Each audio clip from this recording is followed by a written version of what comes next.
Ce qu'on observe avec Donald Trump, c'est qu'il ne pratique pas l'art de la négociation, mais plutôt celui de la faiblesse, voire de la capitulation. Le clip partagé illustre le bruit des drones russes, les drones Shahed, frappant Kiev, tuant plusieurs civils, y compris lors de la célébration du 1500 anniversaire de la ville. Pendant ce temps, Trump reste passif face à Poutine, refusant d'intervenir ou même de participer aux discussions sur la guerre en Ukraine. En réalité, ces attitudes semblent même encourager le Kremlin. Le président ukrainien Volodymyr Zelensky a dénoncé ce silence, le qualifiant de complicité. Trump prétend être un maître de la négociation, mais en pratique, il ne cesse de reculer.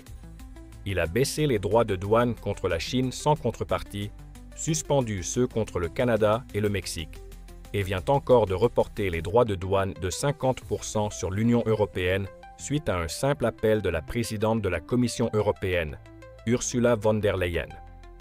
Il essaie de présenter ça comme une victoire, mais ce n'est qu'un nouveau signe de faiblesse.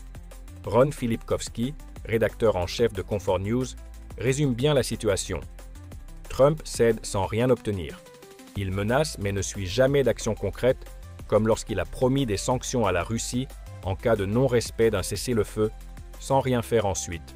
Trump prétend pouvoir apporter la paix en Ukraine en 24 heures grâce à ses relations avec Poutine et Zelensky.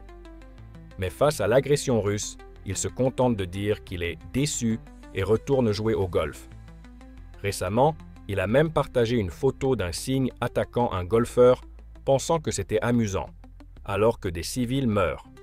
Trump semble totalement déconnecté.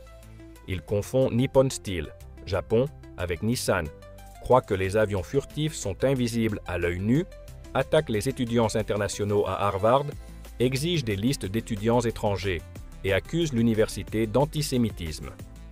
Tout cela révèle une ignorance préoccupante pour un ancien président.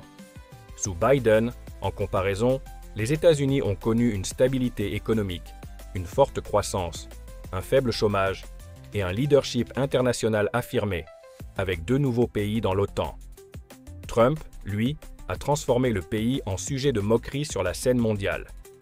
Enfin, sur l'environnement, Trump a même tenté d'empêcher les États de prendre des mesures écologiques, préférant soutenir les pollueurs et affaiblir les normes environnementales, notamment en Californie.